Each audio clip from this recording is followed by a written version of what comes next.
श्रीमन नारायण नारायण नारायण। कार्तिक मास में श्रीमन नारायण नारायण का उद्घोष ही हमें भगवान विष्णु के करीब लाता है और उसकी भक्ति से साराबोर कराता है। भक्ति क्या है? भक्ति शब्द की परिभाषा क्या है? भक्ति वो होती है जो हृदय की गहराइयों से होती है।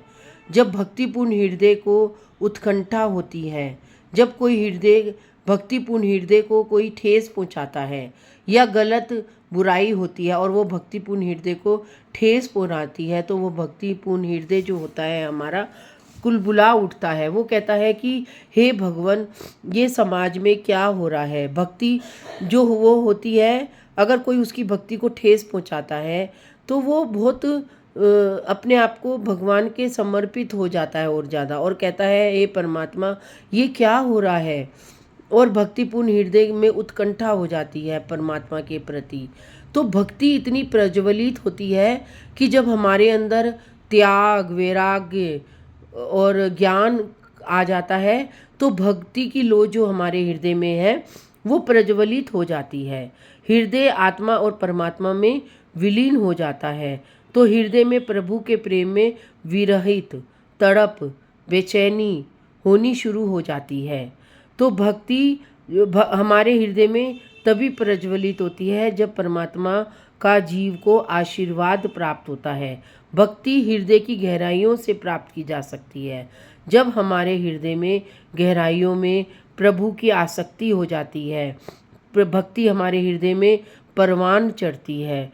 भक्ति ना हो तो हमारे हृदय में भगवान का प्रेम ही नहीं जागृत होगा।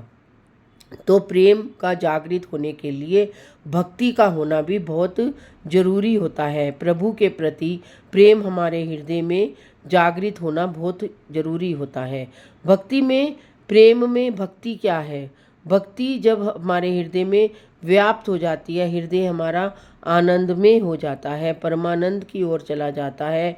हम नहीं रहते, हम परमात्मा में विलय हो जाता है। हमारा शरीर क्या है हमें कुछ नहीं पता होता है, सिर्फ पता होता है तो परमात्मा का, इसके सिवा कुछ नहीं पता होता। जैसे एक बार सब गोपियन कान्हा का इंतज़ार कर रही थी, जब कान्हा आएगा और हमारी मटकियन को फोड़ेगा। अब बेचारी पनघट पर बैठी बैठी कान्हा को देखे कि कब कान्हा आएगा और कब लीलाधारी आएगा और हमारी हमारी मटकियन को फोड़ेगा। तो देखो आज गोपियन कि, तो फिर कान्हा भी कहने लग गया कि अब देखता हूँ गोपियन मेरा इंतज़ार कब तक करती है। अब सुबह से सांझ हो गई, बैठा कान्हा ना आया। अब गोपियाँ बैठी बैठी कान्हा आ जाना, कान्हा आ जाना, मारो पास आ जाना, मारो से अब थारो इंतज़ार ना देखे जावे है। अब कान्हा भी नटखट है, वो भी देखे आज गोपियन की बहुत परीक्षा हो गई, अब जाकर गोपियन के पास जाऊँ।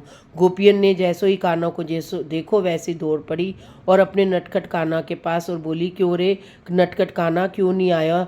तुम्हारे को इतना तड़पा रहे हो, माने मारे थारे क्या बिगाड़े जो सारा दिन हवेला गवेला हो गयो और तू हमारे पास नहीं आया। तेरी राह देखत देखत मारो कलेजो ही फटतो ही जा रो है। तो कानो आएगा कब मारो को माखन खाएगा, कब हमारी मटकियन को फोड़ेगा, कब मारो से आँख में चोली खेलोगा। काना दे काना, तूने मुझको ऐसा ना तड़पाया कर।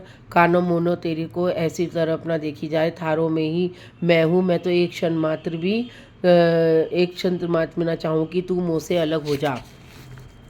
तो जो गोपियाँ एक अलग हो जा, तो कान्हा इब वक्त से अपनो आया कर और ना तो हमको सगली गोपियाँ बावरी हो जावे हैं इंतज़ार में। तो कान्हा गोपियों की बाता पर मंद मंद मुस्करावे है और बोलो कि गोपियाँ कह ली अपनी बात। अरे गोपियाँ, मैं तो तुमसे अलग ही नहीं हो सकता, क्योंकि मैं तो तुमसे अलग हुई ही नहीं। क्योंकि तुम्हारा प्रेम, तुम्हारी भक्ति, तुम्हारा भाव मेरे हृदय में समा चुका है। तो मैं तुमसे अलग ही कहाँ हुआ हूँ, मैं बस तुम में ही हूँ। इस तरह कान्हा गोपियन को अपनी नई नई लीलाओं में रखते थे। इसके पीछे आध्यात्मिक भक्ति है कि जब भगवान एक बार भक्त के हृदय में विराज जाते हैं, आत्मा से परमात्मा का मिलन हो जाता है, तो रास महारास हो जाता है भक्त के हृदय में।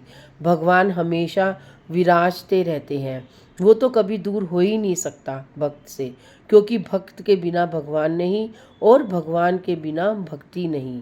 तो भक्ति, भक्त, भगवान, भाव, इन सब से मिलके बना है प्रेम।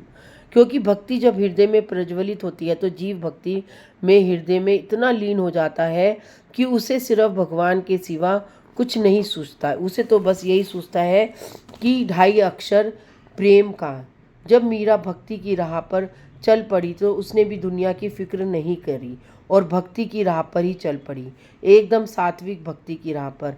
तभी तो कहते हैं मीरा चल पड़ी है भक्ति की राह पर, मीरा चल पड़ी है भक्ति की राह पर। कुछ नहीं जानत है मीरा जीवन की राह को, वो बस यही जानत है कि भक्ति ही जीवन है, भक्ति ही जीने की राह है। इस राह पर चलना है तो दुनिया को तो छोड़ना ही पड़ेगा। दुनिया तो बस एक दिखावा है, बेगानी हो जाती है दुनिया जब भक्ति हमारे हृदय में प्रज्वलित हो जाती है। भगवान को अपना कौन है, पराया कौन है, ये मीरा को ही पता है, क्योंकि सिर्फ भक्ति हमें सिखाती है अपना कौन है और पराया कौन है। सिर्फ भक्त ही भक्ति की पराकाष्ठा को जान पाता है। मीरा भी भक्ति की पराकाष्ठा को अपना जीवन का लक्ष्य बनाकर गिरधर के प्रेम में ऐसी भई कि गिरधर गिरधर कहते कहते मीरा तो दीवानी हो गई, मीरा तो मस्तानी हो गई। हाथों में एक तारा लेकर मीरा तो निकल पड़ी गलियों में, कुंजों में। गिरधर गिरधर कहते कहते अपनी जीवन, अपना सर्वस्व सौंप दिया मीरा ने। गिरधर के नाम पर गिरधर की दीवानी मस्तानी होकर रम गई सात्विक भक्ति में। तो मीरा की जो भक्ति है वो है एक प्रेम की पराकाष्ठा वाली भक्ति, जिसमें सिर्फ प्रेम ही प्रेम है। न छल है, न कपट है, न राग है, न द्वेष है, न व्यभिचार है।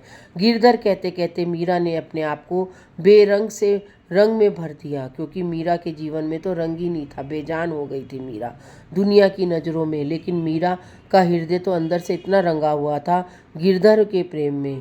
क्योंकि भक्ति ही हमारे जीवन में सात्विकता, उदारता, नैतिकता, पवित्रता लाती है। जब हमें भक्ति की गहराइयों में पहुंच जाते तो हमारे हृदय में पवित्रता, सात्विकता आ जाती है।